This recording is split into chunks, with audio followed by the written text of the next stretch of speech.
하나님의 말씀 봅니다. 하나님의 말씀은 마태복음 12장 1절부터 50절까지입니다. 신약성경 19쪽. 그때 서기관과 바리새인 중 몇 사람이 말하되 선생님이여 우리에게 표적을 보여주시기를 원하나이다. 예수께서 대답하여 이르시되 악하고 음란한 세대가 표적을 구하나 선지자 요나의 표적밖에는 보일 표적이 없느니라. 요나가 밤낮 사흘 동안 큰 물고기 뱃속에 있었던 것 같이 인자도 밤낮 사흘 동안 땅속에 있으리라. 심판 때 니느웨의 사람들이 일어나 이세대 사람들을 정죄하리니 이는 그들이 요나의 전도를 듣고 회개하였음이거니와 요나보다 더 큰 이가 여기 있으며 심판 때 남방의 여왕이 일어나 이 세대의 사람을 정죄하리니 이는 그가 솔로몬의 지혜로운 말을 들으려고 땅 끝에서 왔음이거니와 솔로몬보다 더 큰 이가 여기 있느니라.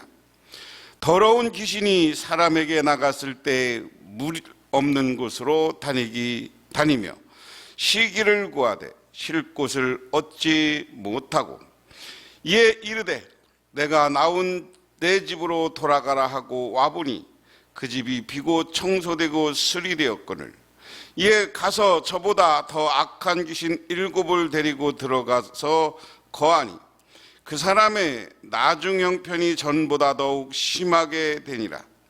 이 악한 세대가 또한 이렇게 되리라. 예수께서 무리에게 말씀하실 때 그의 어머니와 동생들이 예수께 말하려고 밖에 섰더니 한 사람이 예수께 여짜오되 보소서 당신의 어머니와 동생들이 당신께 말하려고 밖에 있나이다 하니 말하던 사람에게 대답하여 이르시되 누가 내 어머니며 내 동생들이냐 하시고 손을 내밀어 제자들을 가리켜 이르시되 나의 어머니와 나의 동생들을 보라. 누구든지 하늘에 계신 내 아버지의 뜻대로 하는 자가 내 형제요 자매요 어머니니라 하시더라. 아멘. 지난 시간에 예수님이 귀신 들린 사람을 쫓아내고 보지 못하고 듣지 못하던 자가 보고 듣는 기적이 나타났었습니다. 그 사건을 보고 바리새인들과 예수님의 반대자들, 적대자들은 바알세불 귀신의 왕의 능력으로 하는도다 이렇게 이야기했어요. 그때 예수님은 아니 이건 성령의 능력이다. 성령의 능력을 거부하고 성령을 회방하는 자는 영원한 심판에 이르게 될 것이다. 지옥불에 던져질 것이다 하는 말씀을 하셨습니다. 오늘 이야기도 그 연장선상입니다. 오늘 예수님이 그렇게 말씀을 하고 있을 때 서기관과 바리새인 중 몇 사람이 말하되 선생님이여 우리에게 표적을 보여주시기를 원하나이다 라고 이야기합니다. 지금까지 이제 적대자들, 마태복음에 의하면 예수님의 반대자들은 계속 예수님에게 시비를 걸고 예수님이 그리스도 메시아가 아닌 것을 많은 사람들에게 설파하려고 합니다. 그래서 오늘 말씀도 야 네가 메시아면 우리에게 뭐 표적, 기적을 보여줘. 그런데 오늘 예수님이 지금까지 보여준 게 다 기적이고 표적이잖아요. 그런데 그걸 성령의 능력으로 한 것으로 받아들이고 예수님을 맞이하고 예수님을 그리스도로 영접하면 되는데 받아들이면 되는데 싫은 거예요. 싫으니까 자꾸만 더 큰 표적, 더 큰 표적, 더 큰 표적을 이야기해. 근데 뭐 여러 학자들의 연구나 이야기에 의하면 이 시대에도 예수님처럼 그 우리나라 무당들처럼 이런 박수나 무당들이 구슬하고 그들의 제의 형식을 빌어서 병 고치는 일도 종종 일어나고 하던 시대라고 하니까 예수님도 그중에 지들은 자꾸만 그런 귀신, 마귀, 무당 정도의 사람으로 격화시키려고 하는 거죠. 그래서 여기서 바리새인들이 표적이라는 말은 무엇이냐면 그리스어로 세메이온입니다. 세메이온. 이 세메이온이라는 말은 무엇인가를 증명하는 특별한 징조, 상징, 기적 이런 것을 가리키는데 주로 선지자들이 행한 상징적 행위와 관련해서 표적을 이야기합니다. 여기서 핵심은 예수님의 정체성, 당신이 메시아인 것을 이 표적과 기적으로 증명해 보이라 하는 겁니다. 증명해 보이라. 근데 이것이 잘 안 되죠. 아니, 이것이 안 되는 게 아니라 예수님을 그냥 믿으면 되는 건데 자꾸만 예수님을 어떤 표적을 통해서만 증명한 어떤 사건을 통해서만 이야기하려고 합니다. 그랬을 때 예수님의 대답은 이렇게 이야기합니다. 39절에 예수께서 대답하여 이르시되 악하고 음란한 세대가 표적을 구하나. 여기까지 보면 그렇습니다. 악하고 음란한 세대. 오늘 이 말씀은 예수님이 아주 위엄 있게 하나님의 아들로서 표적을 요구하는 저 바리새인들과 서기관들에게 너희들은 악하고 음란한 세대라고 이야기했습니다. 여기에서 악함이라는 말은 프네로스라는 말로 하나님의 심판을 자초하는 무서운 죄를 상징할 때 이야기합니다. 그 다음에 음란함이라는 모이칼라스라는 것은 매우 심각한 죄다.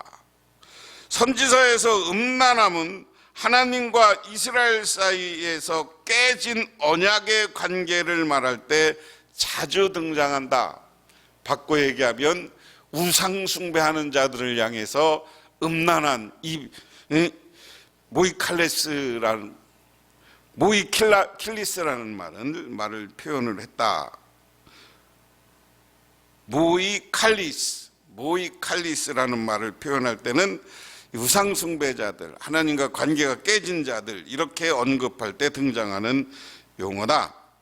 예수님은 그들에게 그 다음에 이야기하는 게 선지자 요나의 표적밖에 보일 것이 없느니라. 요나가 밤낮 사흘 동안 큰 물고기 뱃속에 있는 것 같이 인자도 밤낮 사흘 동안 땅 속에 있으리라. 오늘 이것은 예수님이 요나가 하나님이 니느웨로 가라고 하는데 그 말을 어기고 다시스로 가다가 큰 물고기 뱃속에서 3일 동안 있었어요. 그리고 던져져서 할 수 없이 니느웨로 간 것처럼 오늘 예수님이 나는 땅 속에 들어가 3일간 있겠다.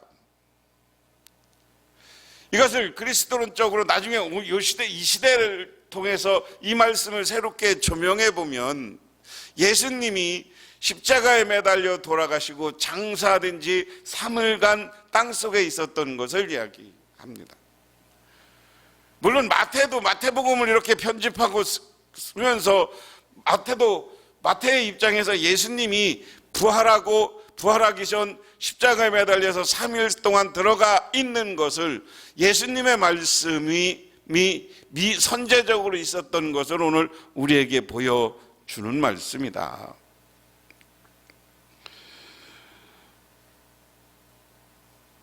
그리고 다시 표적에서 나온다는 것은, 땅속에서 나온다는 것은 예수님의 부활을 이야기합니다. 따라서 요나의 표적은 예수님의 부활입니다. 하지만 이 악하고 음란한 세대가 요나의 표적을 보고 예수님을 믿을 수 있을까? 만약 믿지 않는다면 그들은 심판을 면할 수 없다는 겁니다. 그러면서 42절에 심판의 때 니느웨 사람들이 일어나 이 세대 사람을 정죄하리니 이는 그들이 요나의 전도를 듣고 회개하였으며거니와 요나보다 더 큰 이가 여기 있으며 그랬습니다. 심판의 때에 남방에서 일어나 이 세대 사람들을 정죄하려니 이는 그가 솔로몬의 지혜로운 말을 들으려고 땅 끝에서 왔으며 솔로몬보다 더 큰 이가 있느니라. 오늘 무슨 얘기냐면 심판의 때가 오면 니느웨 사람들이 너희들 지금 나이는 구원받았다고 선민이라고 특별한 하나님의 백성이라고 오늘 주장하고 있는 바리새인들, 서기관들, 지금 이스라엘의 지도자들, 니들이 내가 땅속에 들어가서 3일간 나온 십자가에 매달려 죽으시고 장사하시고 부활한 모습을 보고서도 나를 안 믿으면 니느웨 사람들이 너희를 심판할 것이다. 니느웨는 이방인을 상징하는 것. 야, 솔로몬 시대 저 이방 사람이 여왕이 솔로몬의 지혜를 듣고 왔어. 솔로몬의 지혜를 듣고 왔는데 그 여인이 와서 남방의 여왕이 그 솔로몬에게 지혜를 들어왔던 그 이방 사람들이 너희를 심판하실 것이다. 그리고 나는 요나보다 더 큰 사람이고 솔로몬보다 큰 사람이다. 다시 말해서 오늘 예수님은 예언자보다도 어떤 예언자보다도 더 큰 사람이고, 그리고 이스라엘의 최고의 왕이라고 하는 솔로몬보다도 더 왕권을 가지고 있다. 다시 자기 본인이 그리스도이고 메시아이고 이 땅에 하나님의 대행자인 것, 아들인 것을 이렇게 표현합니다. 그래서 하나님의 아들인 예수님은 오늘 내가 가르쳐 주는데도 불구하고 나를 그리스도로 메시아로 받아들이지 않고 믿지 않으면 너희들 저 남방에서 시바의 여인처럼 이방 사람이, 그리고 저 니느웨 사람이 너희를 심판할 것이다. 이방 사람이 너희를 심판할 것이다. 그게 오늘날 모습이죠. 오늘 이스라엘을 향해서 많은 그리스도인들이 너희들 잘못됐어, 예수가 메시아야, 예수가 그리스도야 하는 것을 수십만의 수백만의 지금 수억 명의 인구들이 그리스도인으로서 이스라엘 사람들을 향해서 그리스도를 받아들이라고 하는 거 아니에요. 여러분, 나쁜 행위지만 그런 이야기를 많이 하는 거, 이 말씀 때문에 유대인들은 유럽의 역사 2000년 동안 끊임없이 그들은 핍박받았어요. 그거의 절정이 이른 게 히틀러가 유대인들을 학살한 사건이에요. 왜냐하면 오늘 이 말씀을 그대로 글자대로 보면 예수 먼저 믿는 사람들이 이스라엘 백성들을 정죄하는 모습이 바로 그 모습입니다. 그런데 오늘날 우리는 꼭 그렇게만 받아들이지 말고 오늘 우리도 마찬가지라는 거예요. 오늘날 그리스도인이라고 하고 예수 믿는다고 하는 우리도 예수님을 똑바로 믿지 않고, 지난주에 얘기한 거면 성령의 능력을 거역하고 성령을 회방하면 다른 나라 사람들이, 이방인들이 우리를 심판하고 우리를 정죄하는 거예요. 오늘 기독교가 똑바로 서르지 않으니까 안 믿는 사람이 기독교를 향해서 비난하는 거예요. 기독교를 향해서 비판하는 거예요. 그것을 기독교 적대 세력이라고만 받아들이지 말고 그들이 말이 맞으면 오늘날 우리 기독교는 빨리 회개해야 돼요. 돌아서야 돼요. 그리고 하나님 앞에 바른 기독교로, 종교로 우리가 거듭나야 돼요. 교회가 거듭나지 않으면 우리 교회는 하나님 앞에 심판을 면할 수가 없습니다. 그러면서 오늘 43절에서 45절에 귀신의 이야기를 해요. 더러운 귀신이 사람에게 나갔어. 그런데 사람에 나가서 세상을 돌아다 보니까 거기 갈 곳이 없어. 그래서 귀신의 왕한테 원래 있던 집 사람에게 돌아가게 해달라고, 그래서 사람이 가보니까 그 집이 깨끗하게 비워져서 귀신 7명을 더 데리고 와서 우리에게 거했다. 이야기는 무슨 얘기냐면요, 하나님이 앞에 귀신 쫓아내는 사건과 이것을 잘 생각해야 돼요. 하나님이 귀신 들린 사람, 보지 못하는 사람, 듣지 못하는 사람을 쫓아냈어. 근데 이 사람이 예수를 믿고 성령을 믿고 우리 마음속에 성령으로 채워져 있어야 돼요. 우리 심령 가운데 주인이 성령이 돼야 돼. 우리 마음 가운데 주인이 성령이어야 돼.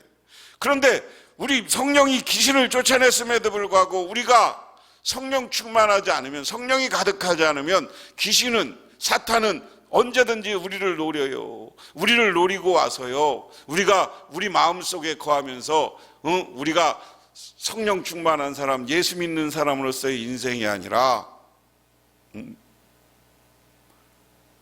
더 악한 일, 예수 믿는 사람이 더 악한 일. 오늘날 우리가 예수 믿는 사람들이 세상에 더 악한 일에서 지탄거리가 되잖아요. 예수 믿는 사람도 끊임없이 기도하지 않고 하나님과 관계를 맺지 않고 성령이 충만하지 않으면 귀신이 들어와서 우리를 지배해. 귀신이 들어와서 우리를 지배하면 내가 악한 행동을 하면서도 이게 죄책감이 안 되니까 못된 짓을 하는 거예요. 자기만 패망하고 자기만 망하면 괜찮은데 우리 전체 교회를 욕먹여요. 여러분, 우리는 하나님 앞에 똑바로 사시고 성령 충만하여서 늘 성결하고 순결한 인생을 살아가시기를 주님의 이름으로 축원합니다. 그래서 귀신 들린 사람이 나가서 보니까 다시 와서 7마리의 귀신이 있으니까 43절에 뭐예요? 형편이 전보다 더욱 심하게 되리라. 이 악한 세대가 또한 이렇게 되리라. 지금 하나님 믿는 것 같지만 성령의 능력으로 거듭나지 않으면 우리는 하나님의 능력 앞에 귀신의 능력에 지면 악한 사람이 되는 거야. 악한 인간이 되는 거야. 그러므로 여러분, 악한 사람, 예수를 공격하는 사람이 아니라 우리는 예수를 믿고 성령 충만하여서 어디 가서나 선하고 악을 물리치고 사탄을 물리치는 사람들이 되시기를 주님의 이름으로 축원합니다. 그 다음에 이야기는 이제 예수님과 형제들이 예수님을 찾아왔어요. 예수님이 오늘 이 설교를 하고 있는데 찾아와서 그러니까 어떤 사람, 예수님, 당신 어머니와 형제들이 왔습니다. 그러니까 예수님이 뭐라고 합니까? 내 형제와 50절에 누구든지 하늘에 계신 내 아버지의 뜻대로 하는 자가 내 형제요 자매요 어머니라.